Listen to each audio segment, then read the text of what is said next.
राम राम। भगवान ने हमें जीवन दिया है, हमें उस जीवन का सदुपयोग करना चाहिए, भगवान का सिमरन करना चाहिए। एक राजा था, उसके 3 मंत्री थे। वो तीनों हमेशा महामंत्री बनने की होड़ में लगे रहते और एक दूसरे को नीचा दिखाने के चक्कर में लगे रहते। राजा ने एक दिन तीनों को बुलाया और एक बड़ा सा थैला तीनों को दिया। तीनों को कहा कि तुम अपना अपना थैला ले जाओ और मेरे बागीचे में जाओ, लेकिन अलग अलग दिशा से जाना और 3 घंटे के अंदर फल भरकर इस थैले में लाओ। अब तीनों मंत्री अलग अलग दिशा से उस बागीचे में घुसे।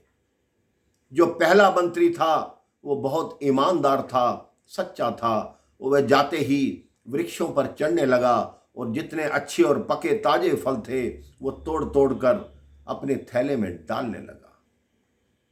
जो दूसरा मंत्री था वो थोड़ा आलसी था। उसने सोचा, राजा ने 3 घंटे का समय दिया है, अभी तो बहुत समय है, थोड़ी देर विश्राम कर लेता हूं। वह एक वृक्ष की छाया में आराम से सो गया। जो तीसरा मंत्री था वो बहुत तर्क करने वाला था, प्रपंच करने वाला था। वह सीधा माली के पास पहुंचा, उससे बात करने लगा कि इस बागीचे में कितने वृक्ष हैं, उस पर कितने फल होते हैं, उससे राजा की कितना कोष आता है। उसने सारा समय बातों में ही व्यर्थ कर दिया। वो दूसरा मंत्री जो आलसी था, उसने देखा ये तो समय पूर्ण होने वाला है। वो उठा और उसने सोचा कि अब पेड़ के ऊपर चढ़ने का समय नहीं है। जितने फल नीचे गिरे हुए थे, कुछ साफ थे, कुछ खराब हो चुके थे, उसने अपने थैले में भर लिए। तीसरे मंत्री के पास उतना समय भी नहीं बचा। वो जल्दी से बाग के अंदर आया। जो फल आलसी व्यक्ति ने छोड़ दिए थे, जो बिल्कुल सड़ चुके थे, उसने अपने थैले में वो फल भरे, कुछ मिट्टी भरी, कुछ पत्थर भरे और लेकर तीनों राजा के समक्ष पहुंच गए। राजा ने कहा, आप तीनों फल ले आए? तीनों ने कहा, हां जी ले आए। राजा ने चौथे मंत्री को बुलाया और कहा, इन तीनों को अलग अलग जेल में बंद करो और याद रखना, जेल में ये भोजन वही करेंगे जो अपने थैले में भर कर लाए। अब जो पहला मंत्री था वो प्रसन्न था, क्योंकि उसके थैले में ताजे फल थे।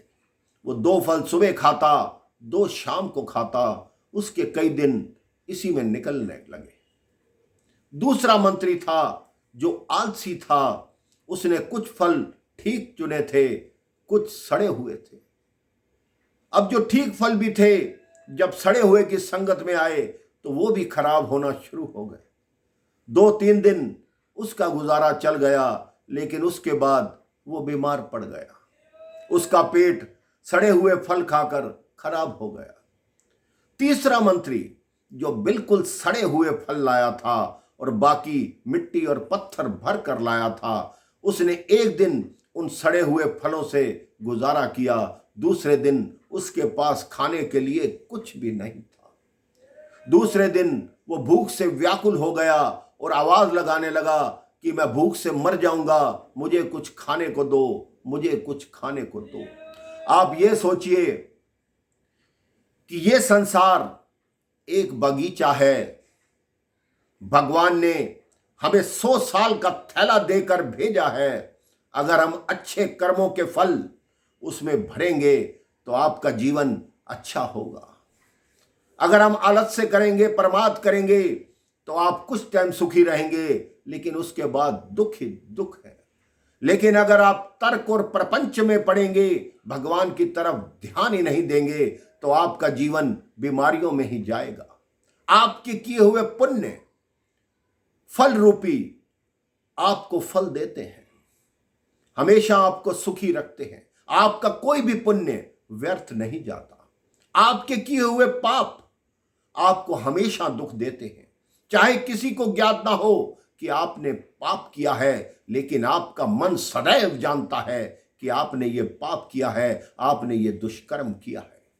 अपने जीवन की इस बगिया को, जीवन के इस बागीचे को भगवान की शरण में लगाइए। जो समय मिला है उसका सदुपयोग कीजिए, उसको अच्छे कामों में लगाइए। आपका जीवन धन्य हो जाएगा। राम राम, जय श्री राम।